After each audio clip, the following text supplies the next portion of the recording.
selamat malam pemirsa. Isu gelaran Kongres Luar Biasa Partai Demokrat terus dihembuskan kubu kontra Agus Harimurti Yudhoyono yang mengatasnamakan pendiri dan senior Partai Demokrat. Bersama saya Salsabila Syairah, inilah Ainus Malam selengkapnya.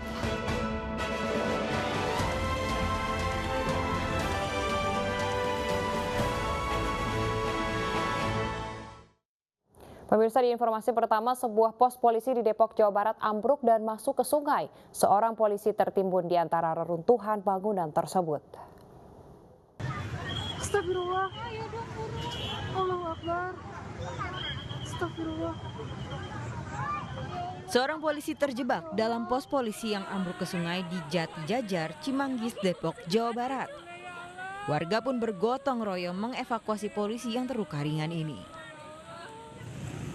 Tiang penyangga yang menopang bangunan di tepi sungai tergerus derasnya air sungai sehingga pos polisi di atas sepadan sungai pun ambruk.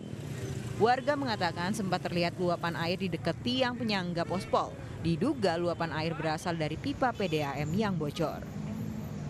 Kayaknya tanah tersiram air, kena lama nggak kena air ya, kebul gitu. Kalau nggak mau itu bergerak itu, apa namanya tiang bangunan gerak. Lama gerak lagi apa namanya? Pohon beringin. Lama turun asal aja, turun ambrol gitu. Ada korban nggak Pak pas kejadian, ada penghuninya nggak? Ada satu orang, tapi alhamdulillah nggak meninggal. Anggota polisi. Polisi. Iya, polisi ya. Runtuhnya pospol membuat lalu lintas di sekitar macet karena warga ramai menonton. Kini polisi menginvestigasi runtuhnya bangunan pospol.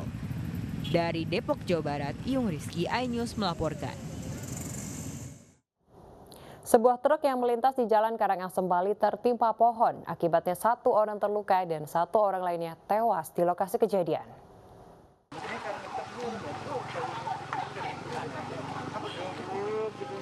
Tim dari Basarnas mengevakuasi jenazah kernet truk Kadek Juliawan yang terjepit di ruang kemudi akibat tertimpa pohon di Jalan Sebetan, Karangasem, Bali. Untuk mengevakuasi korban, petugas menggunakan alat ekstrikasi dengan memotong bagian pohon dan bagian kemudi truk yang menjepit korban.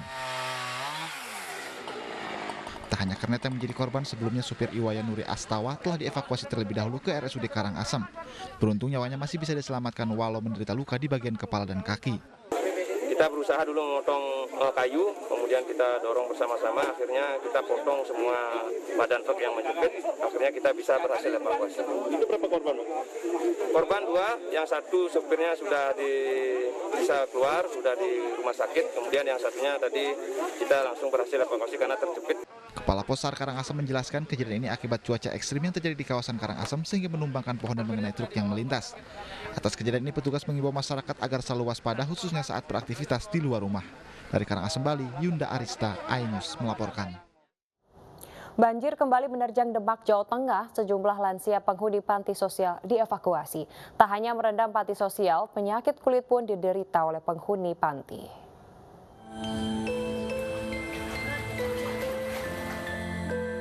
Satu persatu lansia penghuni panti rehabilitasi sosial Maunatul Mubarok di Demak, Jawa Tengah dievakuasi saat banjir menerjang. Khawatir kondisi kesehatan para lansia menurun, pengurus panti dan warga sekitar berupaya mengevakuasi ke tempat yang lebih tinggi. Di tengah kondisi banjir, kesehatan penghuni panti tetap menjadi perhatian utama. Alhamdulillah paling kutu-kutu biasalah kalau banjir main keceh, biasa main keceh. Sakit kulit ya, Pak? Sakit kulit, iritasi, terus jamur-jamur. Tapi terus kita pantau 1 kali 24 jam. Kakinya terus selalu dikasih salep untuk kutu-kutu. Kita pantau terus 1 kali 24 jam kesehatan, khususnya sakit kulit. Ketinggian air berkisar 40 hingga 80 cm. Dampak banjir juga membawa kotoran lumut atau mata lele masuk ke komplek panti rehab.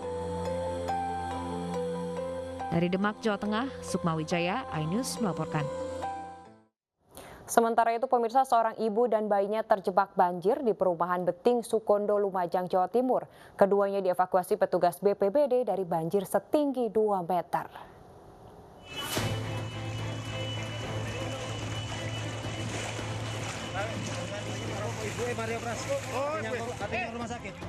Tim SAR BPBD Kabupaten Lumajang mengevakuasi ibu dan bayi yang terjebak banjir sejak dini hari tadi di perumahan Beting Sukodono, Lumajang, Jawa Timur untuk mendapatkan perawatan lebih lanjut.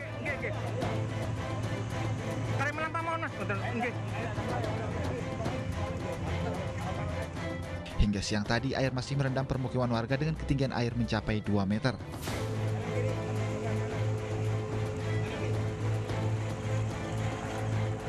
Untuk di daerah sini yang ketinggian paling tinggi berapa ketinggian air? Daerah Sublusi. Yang untuk 2 meter sampai 2 meter. Ada yang terendam kok sampai genteng. Banjir yang merendam permukiman warga di Kecamatan Sukodono, Lumajang, Jawa Timur ini terjadi sejak Sabtu malam. Sejumlah warga mengungsi di Polsek Sukodono, sementara warga yang sakit dibawa ke rumah sakit. Dari Lumajang, Jawa Timur, Cucuk Donartono, iNews melaporkan. Pemirsa, seekor piton ditangkap warga di sebuah hutan di Kabupaten Maros, Sulawesi Selatan, dan diduga ular ini menelan seekor anak sapi.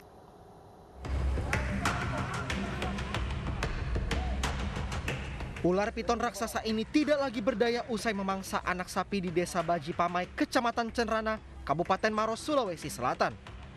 Agar tidak membahayakan, warga mengikat mulut dan tubuh ular raksasa ini dengan sebilah bambu. Dengan perut ular yang jauh membesar dari ukuran normal menjadikannya tontonan warga yang melintas. Mereka penasaran ingin melihat jenis raksasa melata terbesar di dunia ini saat diamankan di kantor desa. Menurut warga butuh 8 orang untuk menjinakkannya dari dalam hutan. Oh, dibawa pakai bambu. Terus dipikul. Iya. Dari atas gunung itu, Pak. Iya. Tapi waktu ditangkap melawan, Pak, ini ular. Melawan. Oh, melawan. Iya. Tapi memang sudah makan ini ya, Pak? Sudah. Rencananya ular akan diserahkan kepada komunitas reptil untuk dipelihara. Dari Kabupaten Maros, Sulawesi Selatan, Wahyu Ruslan, iNews melaporkan. Beralih ke informasi lainnya, pemirsa, selebgram Millen Cyrus kembali tersandung kasus narkoba dan Millen bersama temannya terbukti menggunakan narkotika saat razia protokol kesehatan di tempat hiburan malam.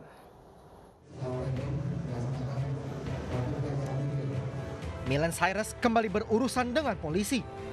Kali ini Millen terjaring razia protokol kesehatan yang dilaksanakan di Ditres Narkoba Polda Metro Jaya bersama TNI dan Satpol PP di salah satu tempat hiburan malam di Jalan Gunawarman, Jakarta Selatan yang melanggar 2 aturan PPKM Mikro. Di antaranya batasan jumlah pengunjung dan jam operasional minggu dini hari. Millen Cyrus dan beberapa pengunjung pun mengikuti swab test dan tes urin secara acak. Hasilnya selebgram dengan 1 juta pengikut di Instagram ini positif narkoba jenis benzodiazepam. Total terdapat 4 orang pengunjung bar yang positif narkoba. Dari tempat ini kita periksa ada selebgram 1 orang. Inisial MC beserta temannya itu positif benzo. Ya, kita bawa kantor, kita amankan. Jika dia terbukti memakai benzo, kita mungkin akan rehab untuk 3 orang ini. Dan 1 orang terbukti menggunakan ekstasi, amfetamin. Jadi 4 orang hari ini dinyatakan positif. Tempat hiburan malam yang melanggar aturan PPKM ditutup, sementara Millen Cyrus bersama pengunjung lainnya yang positif narkotika dibawa ke Polda Metro Jaya untuk penyelidikan lebih lanjut. Dari Jakarta, Helmi Sajangbati, iNews melaporkan. Pemirsa, polisi akan memanggil seluruh pemotor yang menerobos kawasan Ring 1 Istana Jakarta besok. Usai dipanggil, polisi akan menentukan sanksi bagi pemotor yang menimbulkan kebisingan tersebut. Setelah mengantongi seluruh nama, polisi memanggil seluruh pemotor yang menerobos kawasan Ring 1 Istana Jakarta pada Senin besok. Polisi menyebut klarifikasi baru dilakukan Senin karena pada Sabtu kemarin tidak bisa hadir. Bahwa mereka menyanggupi untuk hadir pada hari Senin tanggal 1 Maret 2021 di kantor Subdigakum di Lantas Polda Metro Jaya. 1 orang sudah melakukan klarifikasi dan kami berharap kepada seluruh pengendara yang pada peristiwa tersebut ikut hadir atau terlibat, maka kami menghimbau supaya hadir di kantor Subdigakum untuk memberikan klarifikasi terkait kronologi kejadian pada saat itu. Dan kami juga akan melihat kronologis kejadian sehingga nanti dari kronologis kejadian berdasarkan klarifikasi, baik itu klarifikasi dari teman-teman Pas Pampres maupun dari pengendara-pengendara tersebut, kita akan mengetahui pelanggaran apa yang terjadi. Ya, dugaan sementara memang pelanggaran lalu lintas. Melalui akun Instagramnya, salah satu pemotor meminta maaf dan akan mediasi dengan Pas Pampres. Sementara untuk sanksi pemotor akan ditentukan usai klarifikasi. Rombongan pemotor menerobos kawasan Ring 1 Istana di Jalan Veteran 3 Jakarta pada 21 Februari lalu. Saat itu, rombongan melaju dan dihadang pasukan pengaman presiden dan salah satunya jatuh karena ditendang Pas Pampres. Menanggapi peristiwa ini, Komandan Pas Pampres mengatakan rombongan motor ini menerobos kawasan Ring 1 yang sedang ditutup karena ada kegiatan instalasi. Tendangan kepada salah satu pemotor adalah bentuk peringatan kepada pengendara mengingat menimbulkan kebisingan di daerah wilayah Ring 1. Tim Liputan iNews melaporkan. Kesal sering dimarahi, seorang pembantu rumah tangga di Bandung, Jawa Barat nekat membunuh majikannya yang sudah lanjut usia. Dan untuk mengelabui warga, pelaku melukai dirinya sendiri dengan pisau dapur.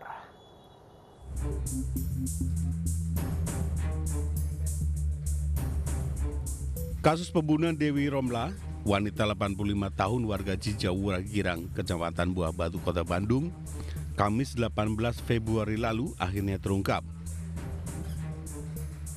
Pelaku ternyata adalah Ratna, pembantu rumah tangga korban. Untuk menutupi perbuatannya, pelaku melaporkan adanya pencurian dengan kekerasan. Bahkan pelaku juga berpura-pura menjadi korban kekerasan dengan menusuk diri di bagian perut dengan pisau dapur. Ibunya juga mengalami cedera, katanya berdarah. Kalau itu saya nggak lihat karena pada saat saya datang pembantunya sudah dibawa ke rumah sakit terdekat. Namun drama Ratna tak dipercaya begitu saja oleh polisi. Setelah pemeriksaan mendalam, Ratna pun akhirnya mengakui telah membunuh majikannya karena kesal sering dimarahi.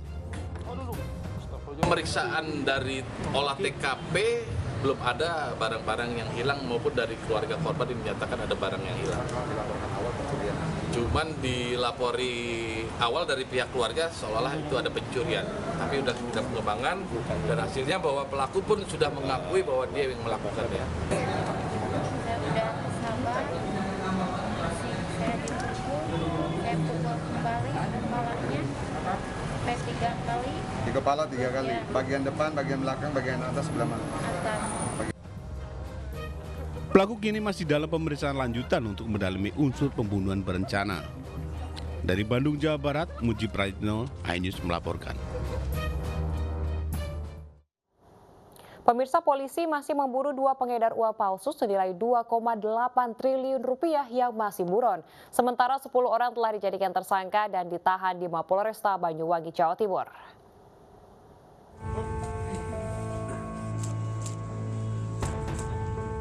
Polisi masih memburu 2 pengedar uang palsu senilai 2,8 triliun rupiah yang masih buron.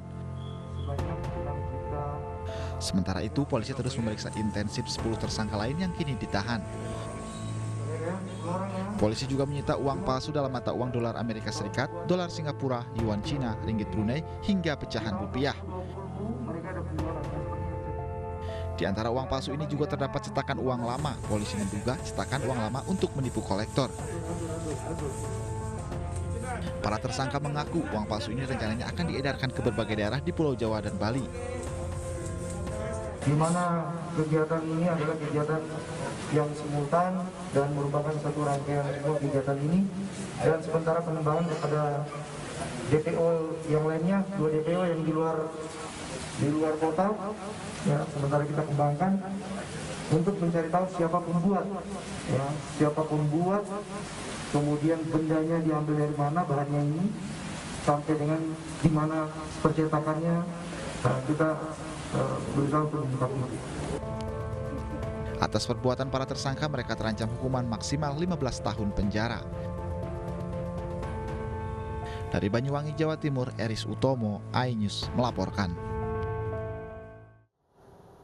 Keluarga Gubernur Sulawesi Selatan mengajukan kuasa hukum untuk mendampingi proses hukum Nurdin Abdullah. Pemirsa, Anies Malam akan kembali usai jeda.